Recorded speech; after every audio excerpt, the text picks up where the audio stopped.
Howdy, everybody. This is Matthew Paul Lissi of the Suns Jam Session podcast, and I am joined by Suns Geek, Brandon.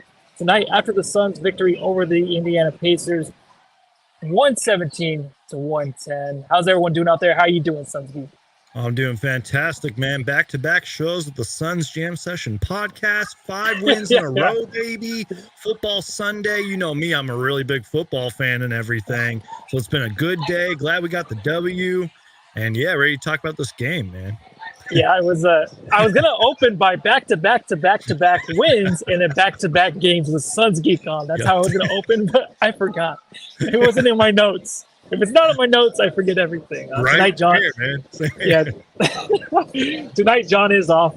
He was watching the Bills game tonight, and he's a fan of the Bills. His goes way back in the day. A little bit, yeah. I saw they missed the field goal to tie the game, which is typically a Bills thing to do. I feel like in the playoffs is to choke a little bit, and that sucks because KC always finds a way to win. But the Suns, lately, they always find a way to win. And tonight, winning by 7, and after a close game, I mean, Suns Geek, we're pretty happy, right? Before we start this pod, I mean, 5 games in a row. Did you see this coming after a couple weeks ago with the debacle and everything going on with KD wanting out and all that supposed talk? It's feeling pretty good to be a Suns fan right now, right? Yeah, it's really good to be a Suns fan right now, and I will take every single win I can get, especially in the loaded Western Conference. So I'm so glad we got the dub. 1 game at a time, Matthew. 1 game at a time, man. 1 game at a time is right. And Biscuits and the Bear, thank you again. $7 for the 7-point win. First time in Suns history, players score 40 points without making a free throw. 16th time in NBA history. Ugly win, but let's go. Biscuits and the Bear is talking about Kevin Durant in his historic performance tonight with 40 points after Booker scored 52 points a game ago. But before we get started, I got to find the drop, and let's go!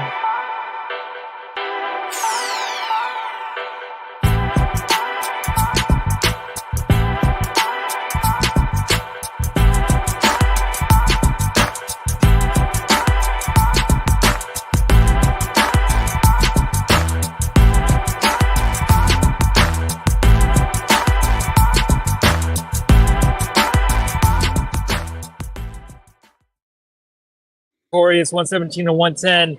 Suns Geek joins me, and first I gotta ask you a question. Before I finish that drop, you had a beer up, and I forgot to crack it open because I typically do not crack anything open. But you got a Coors Light. Is it already cracked open? Should we redo the whole thing? Well, it's just because on Friday I didn't have a beer, and I was like, you know what? I got to get a beer for when I go live with Matthew. So, yeah, that was the crack open right there. Okay. Well, I'm glad we got that out of the way, and like, subscribe, rate, and all the good stuff. But yeah, let me get to the question that I want. Oi, Matty. Mate, I've got to ask.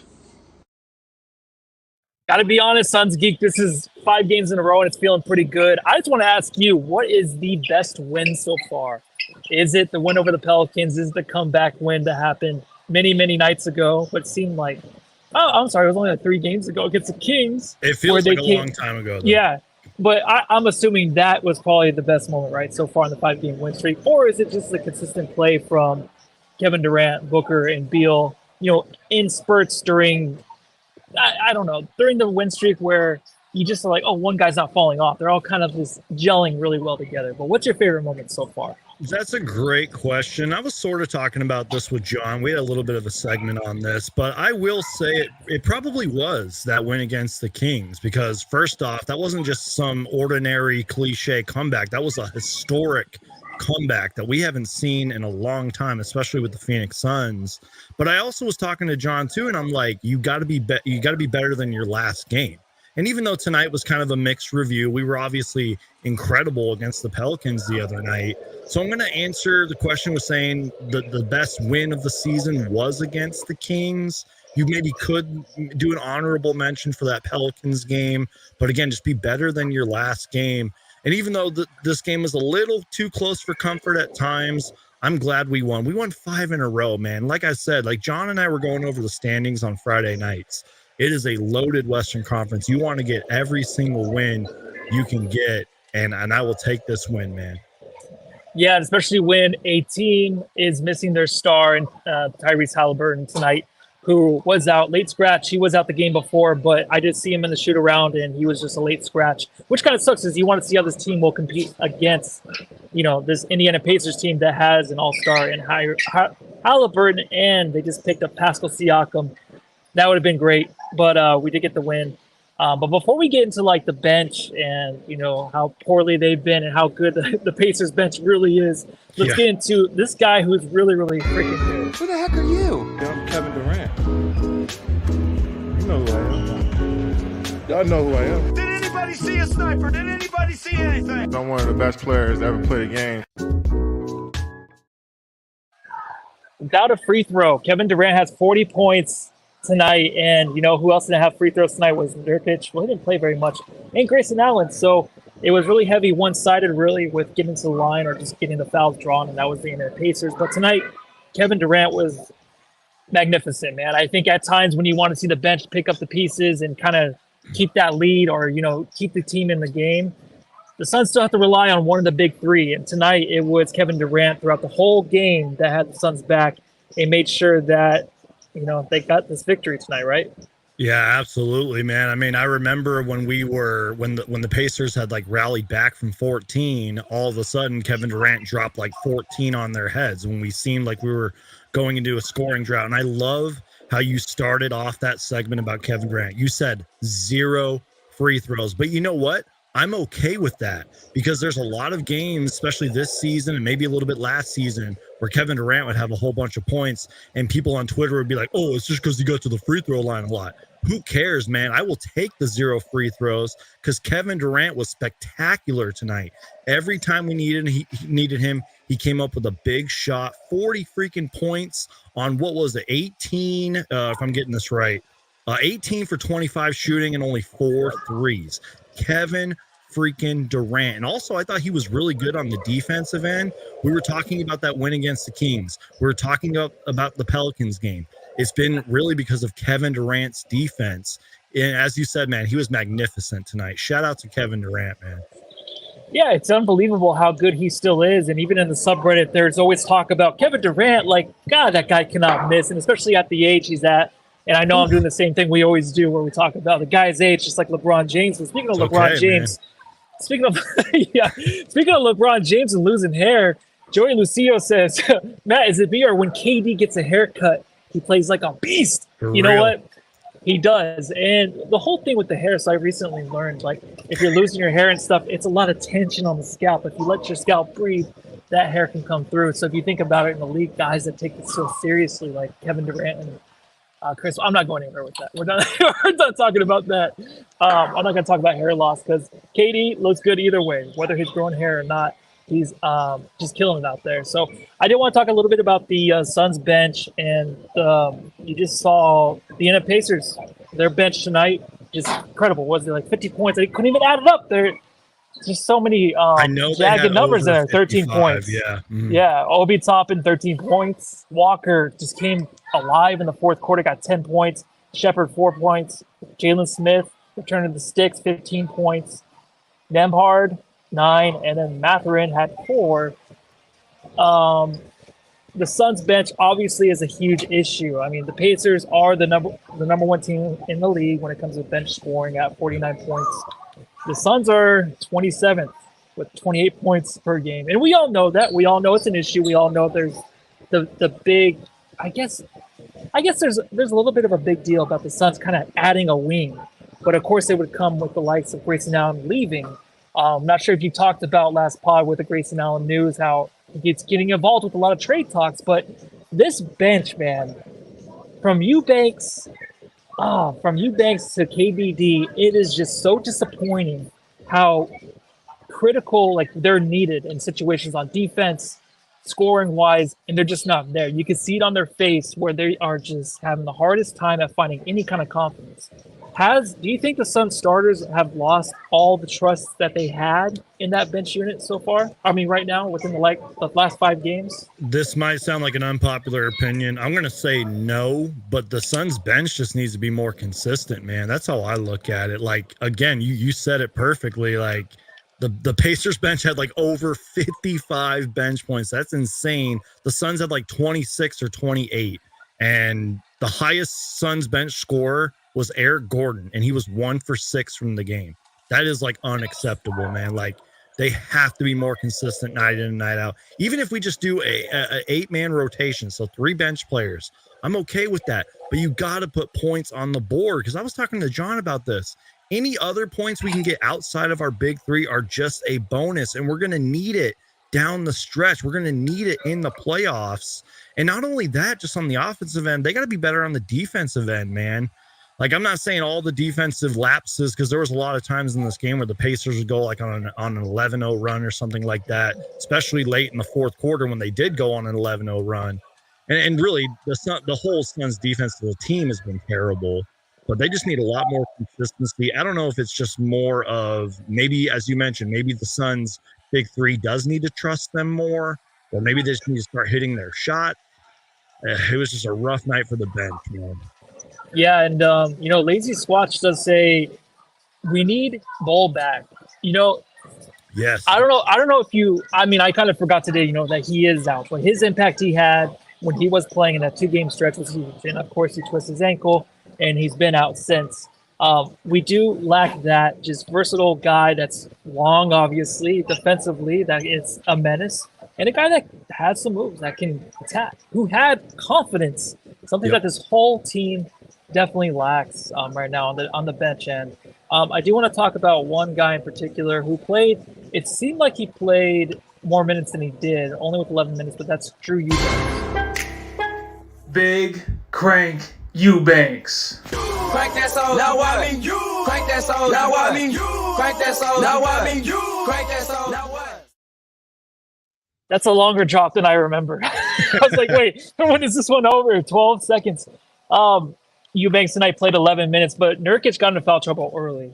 My thing is, I think the Suns really found something with that small ball lineup with KD at the 5. When KD came over to the Suns before with Brooklyn, I really liked the way that Brooklyn would end games with KD playing the 5. And that was the thing that I look forward to the Suns doing. Wasn't really seen as much until the last maybe few games, especially against the Kings. It was really noticeable. But tonight, I feel like they could have done better with just KD out there at the 5. I don't know your thoughts on that, because Eubanks to me right now, I mean, it's really bad. I mean, he had 3 points tonight, shot a free throw, and there was a picture of him taking a free throw, and it looked like it was a picture of him just constipated. I'm not trying to be so disgusting, but just at the line, like, he just looks so afraid to be anywhere on the court right now. He's falling down. He kind of lost his reach. He lost his lift defensively. But right now, 3 points tonight, 11 minutes. I mean, he could have filled some big shoes in Dirk tonight, but he just didn't really show up, did he? I just think because you started this off with talking about Bol earlier, and how Bol's kind of that like spark player, energy kind of player in a way. That's how I thought Drew Eubanks started off the season, because I was hyping up Drew Eubanks earlier on in the year. Then he kind of fell out of the rotation, and he was in there, throughout a good chunk of this game, especially with certain lineups out there. But like, I don't know how much of a contributor he was. Like, I don't know if he just wasn't setting hard enough screens or rim rolling. Obviously, the rebound's really, really tough to do when you're the best rebounder out there, because we were doing the death lineup, if you will. Drew Eubanks was out there at times, but I don't know, man. He hasn't, like a lot of our bench, they haven't been consistent. They're not hitting shots.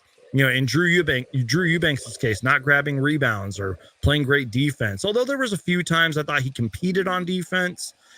I don't know, man. This Suns bench is just so hard to analyze. And I'm not asking Drew Eubanks to go out there and score 10 points, but I am asking him to go out there and play some good defense and compete. And tonight was just not really a good night for him, man. No, it wasn't. And I know we kind of started the pod just like kind of hitting on some little things here or there that are a little upsetting at times. But, coming through with the win was really big tonight for the Suns. It really showed that they can close out games. I know the fourth quarter thing has always been a thing this year for the Suns, but we kind of are getting back in sync where they can figure things out against a team like the Pacers, who offensively, even without Haliburton, are one of the best in the league. And to put a stop to that, I mean, I feel like you have to give thanks to Bradley Beal for sure. And she said, you're not the only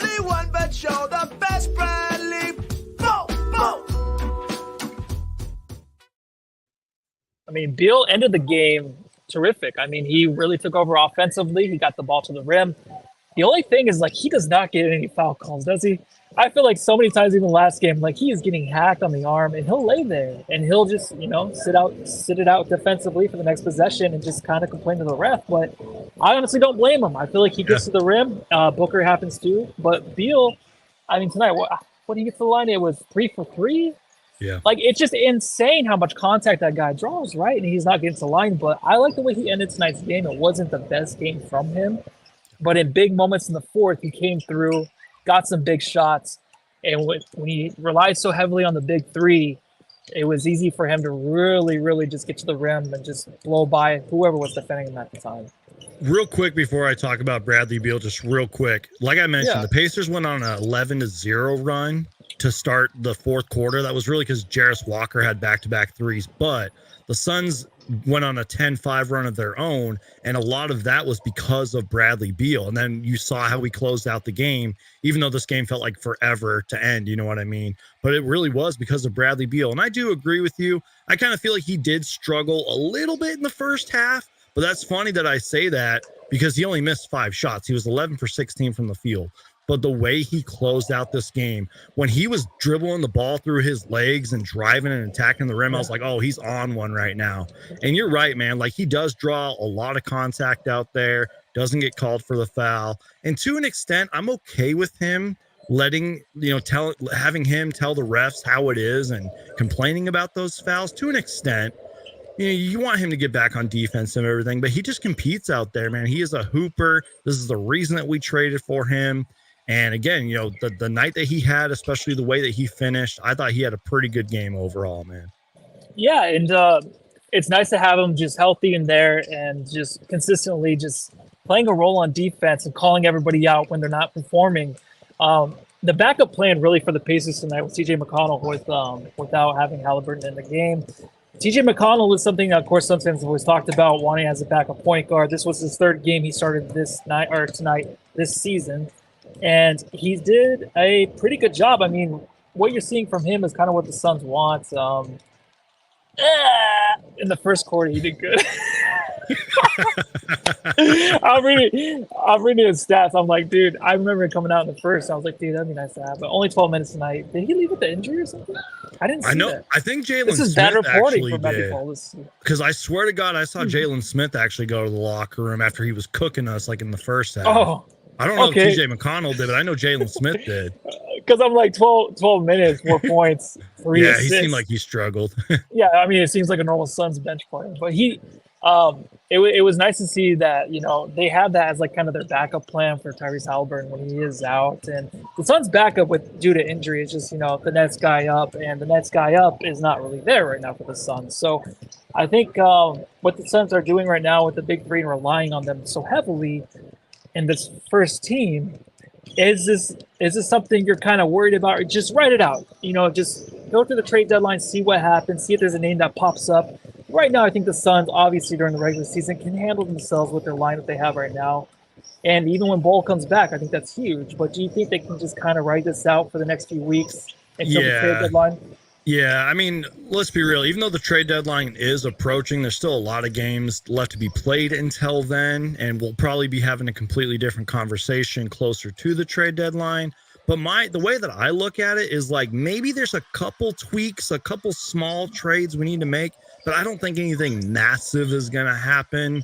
Again, I don't know what James Jones and CEO Josh Bartelstein and Suns owner Matt Ishbia are cooking up right now. Maybe they're cooking up something that isn't being reported by some of the bigger, names out there like Shams and Woj and all them. But I think it's going to be a small trade. It's probably going to be one of those trades where we're like, what? Like we traded for that guy? You know what I mean? Yeah, but it's not going to be anything massive. I truly do trust in the Suns team, but you want to know who else trusts in this team? Is Kevin Durant, Devin Booker, and Bradley Beal. And that's all that matters right there, man. So even though we're kind of giving the bench shit right now and they played pretty terribly and everything, it's like, I think the team trusts the team. If that makes any sense, they trust the bench. Yeah. I think we'll be okay in the long run. It really does matter about health, and it matters about reps, and it just matters about consistency. I've been saying that all season long, man.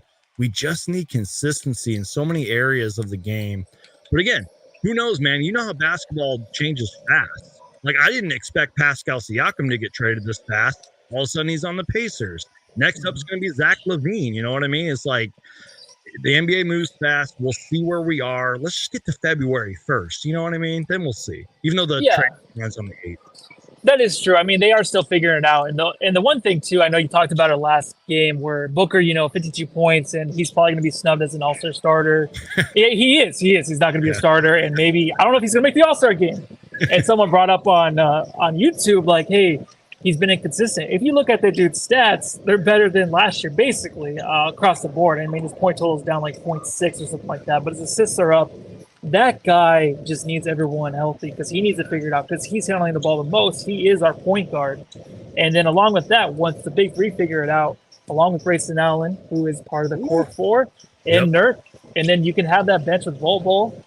They might need some time. And maybe they do believe in that. Like you said, they do have that trust in each other. Maybe we just don't see it on the court. Yeah. But guys like Kevin Durant and Booker and Beal, they don't seem like hard asses where they're going to just – throw these guys in the trash. They're going to actually believe in them, give them a shot, and it's just up to those guys to really fill the shoes of, who they were to start the season. A lot of these guys have fallen off, including this guy. And I'm not going to talk too much crap. I mean, but with Eric Gordon kind of just MIA, it's kind of scary.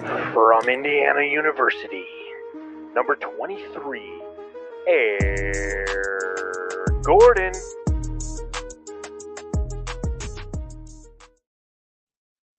Yeah, and K Cassidy 90, I'll take the win. Go Suns. I'll take it too. But let's talk about Eric Gordon because the question keeps coming up from CL Oracle, Landry Shamet or not Eric Gordon. I'm not doing this thing with Shamet anymore. But has Eric Gordon fell into the Shamet stuff? Is that something, Chasters, we should bring up or? What? A little bit of mixed reviews because I think one thing that gets a little overlooked here is Eric Gordon really does do a lot for this team, in my personal opinion, because he is a veteran in this league. He's played in the league for so many years. He's been on so many teams, played with a lot of superstar players. He's a really smart guy, in my opinion. But the problem is, and as we're seeing right now, when he's inconsistent or cold, if you will, he's really cold. But when he's streaky and when he's on fire, that's the Eric Gordon that we need. Like, I pulled up his last 5 games, and his best game was again going back to that Kings game where he had 13 points in 24 minutes. Beyond that, he had 5 points, 3 points, 5 points, and 4 points again. Like, and the percentages are terrible. We're talking 25%, 18%, 22%, 16%. You see what I'm saying here? I feel like he competes on defense too, which might be a little bit underrated part of his game, but he's really been struggling, man. We need him to get out of this funk, but unfortunately, the way you get out of that is just to keep shooting, man. So don't really know if that answers your question necessarily. I'm still a believer in Eric Gordon, but again, this goes back to the bench talk. We've been having this conversation since the podcast started. They need to be better, man. I know it's not that simple, but I don't know. What do you think about it? Well, I mean, I don't know, because I'm kind of in the mode where I'm waiting for him to heat up, obviously. But I think this is what we're going to get from Eric Gordon, where he's going to give you one really solid game, and then he'll kind of fall off. Yeah. And the Kings game, like, even that game, like, he struggled, but then he got hot when everyone else got hot. That big run to come back. Sorry if I'm looking up here because I have 2 screens. No, it's okay. I'm looking at this one, and then I'm looking at this one. So it's not like there's somebody I'm talking to. I'm talking to you and everybody else. So I believe the fact that we have a guy that can be solid off the bench and really win a game for us. But then if he's not as consistent as like a Grayson Allen, who, it has been a starter his career, and maybe we thought he would be a guy coming off the bench, then it's kind of scary because no one else is stepping up. That's how I look at it. It's like if Eric Gordon was the way he is right now, like the way he's shooting, but other guys are stepping up, like KBD, maybe get us a couple threes, Okogie being more consistent, getting to the rim like he used to and finishing around the rim, Eubanks having 14 in 6 games once in a while, then it's fine. I think I'm okay with EG being this way, but he has to step up in a different level now. Now that this bench is just terrible, they have to find something in him, and he has to find it. I don't know how long it's going to take, but I think I will give it a couple weeks and just see what happens, because I don't want them to make any drastic changes right now, just because 5-game win streak, the big three, they're filling up the stat sheet, they're doing their job. Yeah, exactly. So I don't want. They're healthy. Yeah, I know. I don't want anything to happen. But did you have anything in your notes on the Pacers tonight and how well they've been playing over there on the east side of things? Like they're quite the team offensively, defensively, one of the worst in the league. Yeah. But it was sucky not to see Tyrese Haliburton tonight. But I kind of like what they have as a squad. And I know there was no Tyrese, and we barely beat them without that guy. But still, offensively, they're a juggernaut. Their bench is a juggernaut. So with our bench sucking and the big three having filled those shoes, it's kind of nice to see the Suns beat this team even without Tyrese. Don't you think it's not such a big deal when you look at the stats? You go, oh, where's he at? Where's Tyrese? And they only won by 7? That's not a big deal, right? I'm actually glad you brought this up, because there was somebody in the comment section. I think, I'm sorry, I got to pick on you, Cody Kid, for saying this. You're like, oh, we barely beat the Pacers without Tyrese Haliburton. Okay, first off, the Pacers have been a pretty good team throughout most of this year. Like, yeah, they're terrible on defense and everything, but they're a really good offensive team. And I was talking about this the day they traded for Pascal Siakam, and I was talking about it on Friday with John. They didn't give up a lot of their young core. And guess what we saw a lot of tonight was their young core, especially their bench. Like, they have some solid bench players on the team. Like Jalen Smith, for example, was cooking us in the first half before he went to the locker room. But they also got Obi Toppin, who was a really underrated pickup this offseason for them. They got guys like Andrew Nembhard, Ben Shepherd, Bennett Math. I can't even say his name. Matherin, excuse me. And then Jarris Walker started cooking us early in the fourth quarter. So yeah, like they gave up a whole bunch of draft picks for Pascal Siakam, but they're still really good, man. They're a young, hungry team. They play fast, as we saw tonight, and you know they're long and athletic and everything. And again, over 55 bench points. That's pretty damn good, man. Like, I don't know, like what seed they'll be in the East Coast. Like, they'll probably make the playoffs. I don't know if they'll win a first round series. I don't think it will be easy or anything, but they are a good team, man. And again, like, I cannot repeat this enough. They didn't give up a lot of their core in the Pascal Siakam trade, and that's just going to make their future even brighter. And according to Woj and according to Pascal Siakam's agent, he's going to re-sign there. So, like, they're locked and loaded, man. They're ready to take off. Yeah, I like it, and it's nice to see Siakam get traded to the East Side, like the East Coast. I don't, you know what I mean? I didn't want the Kings to get him. I love Siakam. He was for us, yeah. Oh yeah. And I think the Kings are like one piece away from being more dominant. They know they are. They've been together for a couple years. Lately. Everyone knows what the Kings are, and we knew what they were last. What was it? Tuesday? Gosh, I don't even know the days. Let's talk about Nurk. Nurk. Delicious definition make them boys go crazy. Oh. Tuesday, I was right. Nurk tonight fouled out of the game, and this kind of just brings me to the part where the Suns just had a hard time getting calls, but then on the other end, little ticky-tack calls almost all night long, man. Nurk was with his 6th foul, barely touched him. Like, I get it, he touched his arm, but like he was like, like he was trying to just graze his hair. It was like he was being nice to the dude, just give him a little soft touch. I'm sure he got a little bit of the chills. I think it was Siakam going up for the jumper.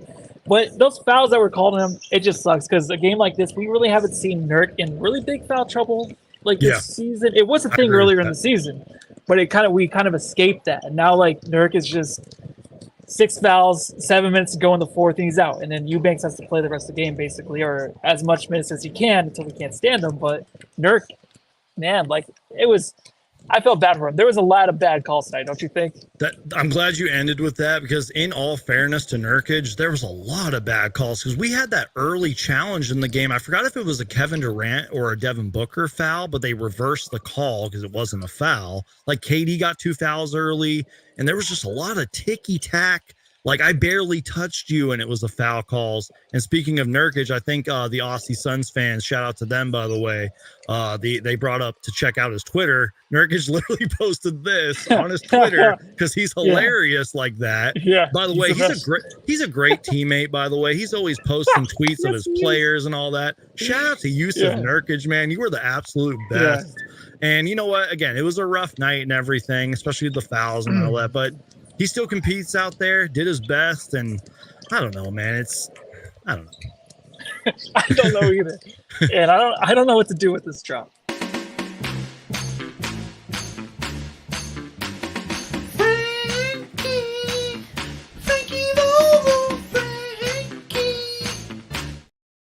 All right, that's enough. We get it. I'm not gonna get down here. I might get thrown out. No talk anymore about firing Frank Vogel, head coach of the Phoenix Suns. If there's somebody out there that doesn't know, there are probably still some people out there that want it to happen. I just want to ask you, how much of this turnaround and stuff is Frank Vogel, or is it just the big three and everybody else gelling, or is it a combination? Because to me, I always feel like it's a players' league. It's up to the players to get shit done and pay attention. I think if you have a good coach in Frank Vogel, you should be, play calling is a big thing too. Because I know Monty was really bad at that. But I've never been on the whole bandwagon of getting Frank out of here. I mean, where do you stand on that? I don't wanted to bring it up because I know when we're going through the hard times, get rid of him. Now it's like I don't hear anything. So what do you think about Frank? I was a Frank. I was a Frank Vogel stan, a Frank Vogel defender, however you want to put it, even during that terrible stretch. And I wasn't like necessarily like, he probably might have been on the quote hot seat without actually being on the hot seat. You know what I mean? And he probably was to blame for a lot of those losses during the struggles. But I don't know. It's like you said, it's a players' league. And John and I talked about this like a long time ago. I even clipped it and uploaded it as a video. Like, if you fire Frank Vogel, it's going to make things a lot worse. And also, I truly do believe this because you mentioned it. It is a players' league. I highly, or how do I say this? I believe that ownership, James Jones, all of them would probably go to KD, Book, and Beal and say, hey, do you want us to make this move or not? I truly do believe that. So that's why I think he didn't get fired. And again, it's just ridiculous to think that. Like, we're not even at the All-Star break yet. You know what I mean? Like, firing Frank Vogel at any point this early in the season would have been stupid, in my opinion. Would have made things worse. Now, to an extent, though, let's say, and I'm not trying to jinx anything or make anything bad, but like, let's say we don't win a championship. I'll just put it like that. We don't win a championship. Maybe then you kind of sit down and have a conversation with Frank Vogel. You know what I mean? Then, but like, you know what I mean? Like, it's just, don't fire Frank Vogel right now. It'd be stupid to do it. It would have been stupid to do it like a month ago or whatever. Don't do it. Just don't believe what the Suns fans are freaking out about.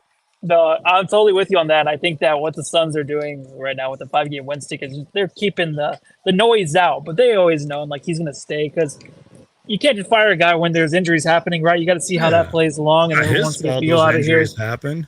Yeah, exactly. So I wouldn't blame him at all. But let's get into this a little early, but don't worry, dudes. We got half the show going. The Suns Jam Session Subreddit Stakeout.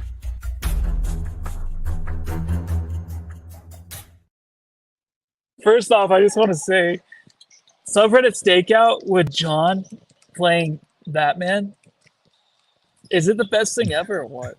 It makes me giggle. I took a couple pictures of it that night. It was so funny, man.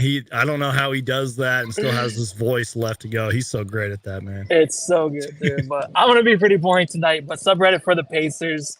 I must admit, Siakam is higher all time than Durant. Who agrees? I don't know what if this guy's like higher than anybody I ever heard. He must be on crack because that doesn't make any sense. This Siakam guy might end up being as good as TJ Warren. So that person went opposite, saying he's just as good as TJ Warren. And I don't even know. Is TJ Warren in the league anymore? No, not in the league. Okay. Probably should be on a roster, but do you remember? I'm surprised he didn't get picked up this offseason. That's all I'm saying. Yeah, I remember we were excited to have him back last year, but I know that the bubble TJ thing. Remember when that was the thing where we traded him and everyone was so Everyone was upset giving because us shit for that. He was scoring like 40 points a game, and then everyone's just like, ironically, wasn't it why would the you trade Indiana him? Pacers team account? I think they ended up deleting the tweet, but they said like cash considerations or whatever. I swear to God, it was the Pacers, and then he just like went nuts in the bubble. I could be wrong on that, but I swear to God, that was a thing once. That it was a thing, and Jamster's back us up on that because I never know what's going on. This team is years away from contending.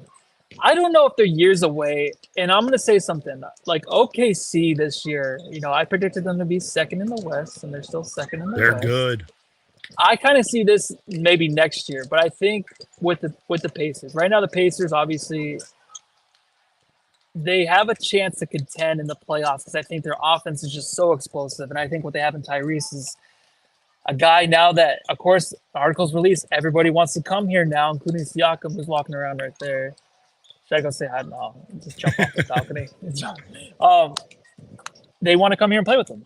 And they'll not contend this year, but they're going to be very, very competitive, I think. They have a very, very good roster, I think.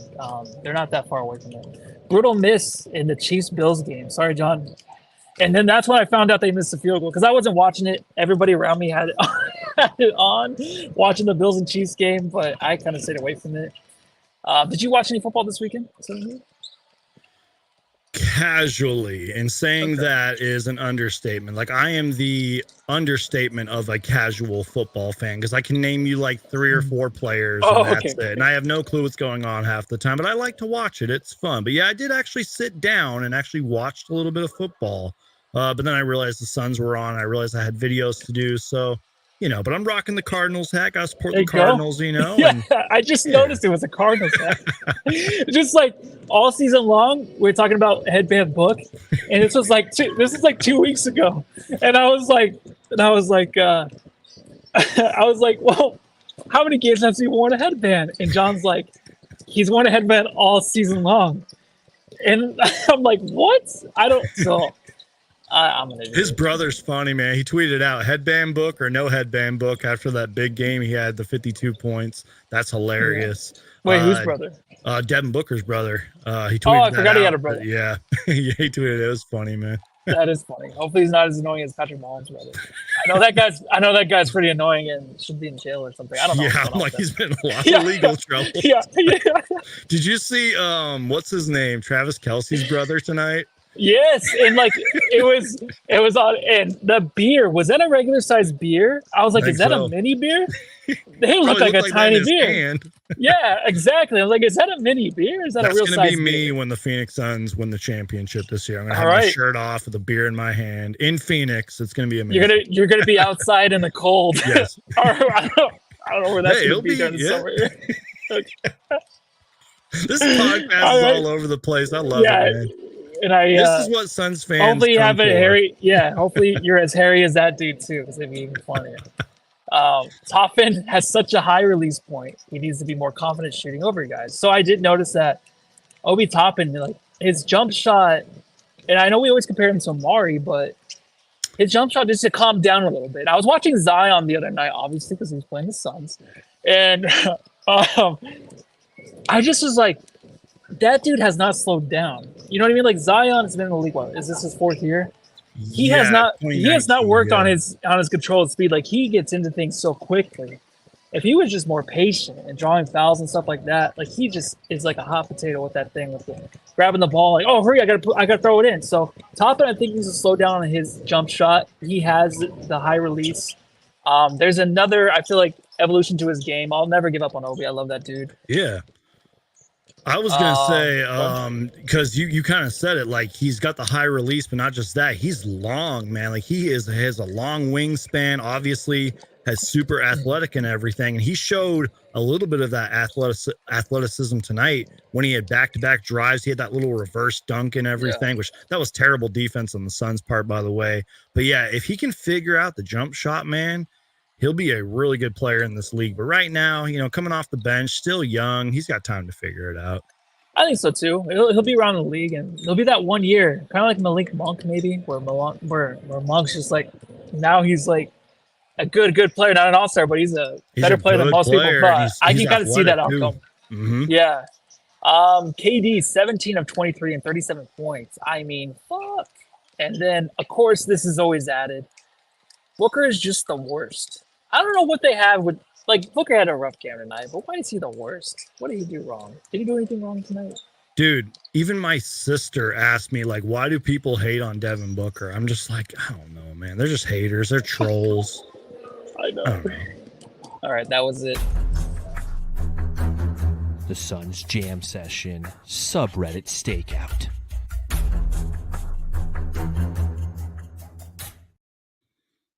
Before we get into Jamstar, do you have anything else you would like to go over from the game before we talk about future Suns and Jamstars? I took a little bit of notes tonight, but I feel like we kind of went over everything. I'll just say this. Like, I know the Pacers, like, I'm kind of looking at my notes here. I know the Pacers are young, athletic, they're streaky and everything, especially on offense. But kind of the frustrating thing tonight, and we'll figure it out. You know, there's still lots of basketball left to be played and everything.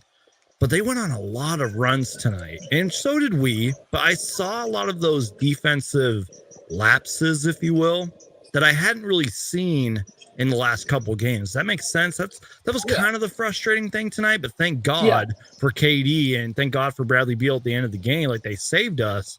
But I just mentioned it with the Obi Toppin thing. 2 back-to-back drives. It was like a slam dunk contest out there. He could do whatever he wanted. But not just that, man. There was one play, I think it was Andrew Nembhard, just drove to the rim, and all of our Suns were just spread out. I was like, it's like, where's the defense, man? So that was a little bit frustrating. Hopefully they actually do sit down and look at the tape of this game. Beyond that, man, it's pretty much like I mentioned. Like, if the Suns bench can just figure it out, start putting points on the board, that is a bonus for us. We just got to pray and hope for the Suns' big three to stay healthy. Hopefully Jusuf Nurkic stays out of foul trouble and everything. And like I mentioned, man, this Pacers team, they might suck on defense, but damn it, they are good on offense. I think they will make the playoffs this year, and they have a bright future. Just adding Siakam is just a steal for them, man. Yeah, and it usually takes a little bit to get into rhythm with things with a new guy like that who's the status of Siakam. He's going to want the ball a lot, and him working with Haliburton is going to be very fun to watch. John Tran, really quick. Haha, Matt's disguise for stakeout is glasses off. So glasses off, emo. Glasses on is coffee shop guy. So, like I said, I guess that's the disguise I had.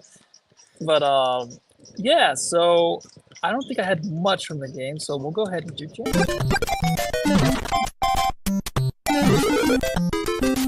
Jam star of the game. That has to be KD, right? Or who else do you got? There's no surprise Grayson Allen's. So, you know what? It's obviously Kevin Durant. We talked about him. He was absolutely incredible tonight. Thank God for Kevin Durant. And I will say, because you know me, I like to do the honorable mentions. Fourth quarter, Bradley Beal is my honorable mention for the Suns Jam star of the game. But I do want to talk about Grayson Allen real quick.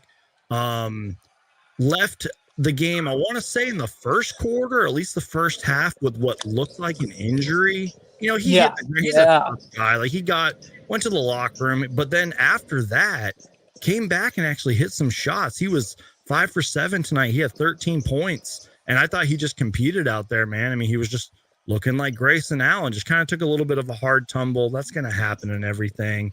I hope he's okay. I'm pretty sure he is, because I haven't really heard anything yet.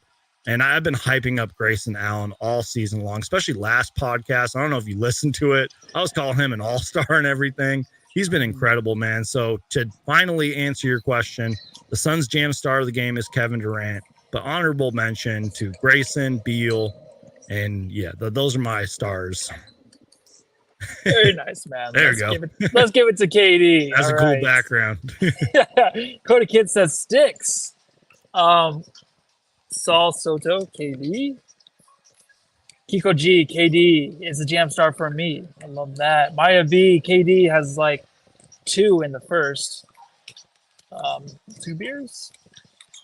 Seth Logan Hopkins, Beal. That's a good one. Yeah, Beal clutch stuff. He was very clutch. Like, and I love that because when Booker knows and KD knows, like, Beal's got it going. Like, he has some matchups, he can get to the rim, and he is almost automatic now. He was struggling when he first came back, finishing around the rim. But right now, he's automatic. Give him the ball. There's no my turn, your turn, anything. It's like they know, oh, it's my turn for the next four possessions, 5 possessions. And that was Beal in the fourth. So KD from CL Oracle, KD, 40-piece McNugget, dude. Sounds good right now, man. Did they used to sell the 40-piece McNugget? I think they still do, man. Oh my god! I mean, you can get as many nuggets as you want, but that's just you gotta stay away from McDonald's or eat McDonald's. Do whatever you want. I don't know why I'm telling you how to live your life. It's Rezabides. Beal, and it's good to see Sticks at it's 25. I read that totally wrong. All right, so we are 45 minutes into the show. The next game is tomorrow night, and they are facing the Chicago Bulls. The blow it up soon, Bulls. Blow it up.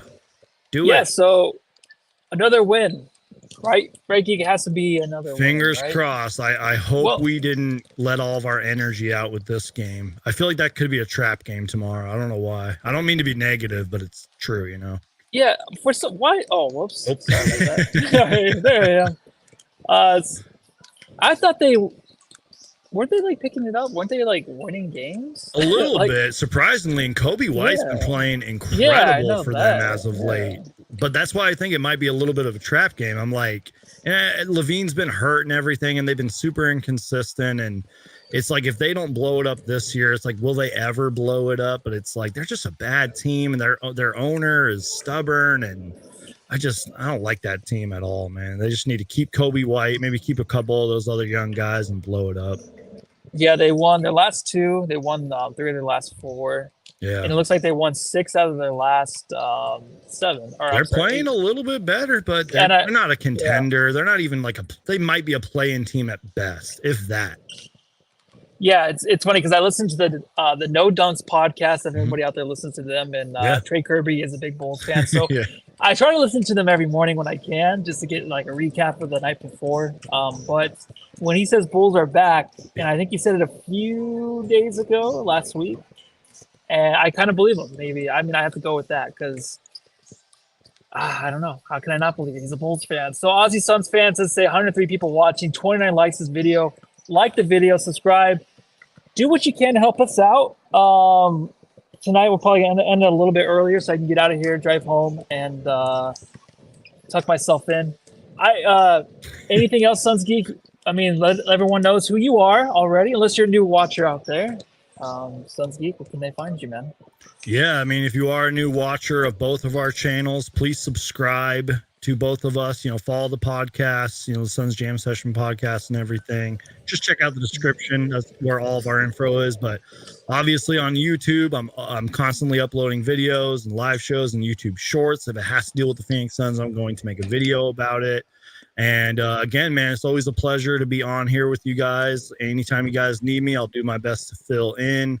And also check out the Aussie Suns Fans podcast as well. I love working with those guys. They're great guys. But also, just real quick before we end, because I'm one of these kind of people, I'm excited for February, man, because we got the trade deadline. Then a couple days later, we got the Super Bowl. And then it's All-Star Weekend, baby. I am hyped. Cannot wait for that. It's going to be an incredible month of February. And yeah, I mean, again, just subscribe to both of us. Check us out. And thank you so much for having me back on, man. It's always a blast to work with you and John. Oh, yeah. Well, thank you so much for being on, like always. And I love having you on. And really quick, you did bring up the All-Star game. I just want to hit on this really quick. We have a few more minutes. Let's go for it. The Clippers got the 2026 All-Star game. Do you think Ishbia is killing himself over that? Or is this place not yet built to the way it's supposed to look for the All-Star game? Because I feel like the Suns should be next in line, right? This place is rebuilt. Yeah. Phoenix is booming. It's the place to be. I mean, the guys on this team, you just have to know that the Suns are in line 27, 28, soon after that, right? Yeah, I'm glad you asked this, actually. And that's a fair question. I'm sure maybe Ishbia's kicking himself a little bit, but then again, it is LA. It kind of surprised me a little bit when they announced that, but then again, it's Los Angeles. Like, it is what it is. But I hope in 2027 or at latest 2028, because if you think about it, Suns fans, that's really not that far off. It's like 4 years, or 3 or 4 years or whatever. I hope we get it then, because the Phoenix Mercury have the All-Star game this year. You know what I mean? So that's going to be pretty cool. But like, I wish it was here at least in the next few years. Hopefully we get the next one. We haven't had an All-Star game here since what, 2009? Like, come on, man. Yeah. And even before then, it was in 1995. So I hope the NBA committee or whoever is, you know, in charge of that will give us an All-Star game, especially since the WNBA will be here this year. You know what I mean? Yeah, I know. And I think Phoenix is ready for it. I think it's always been a town where you can come and party and hang out. But really quick, too, before we get out of here, Indiana, the airport, they have did you see this in the airport?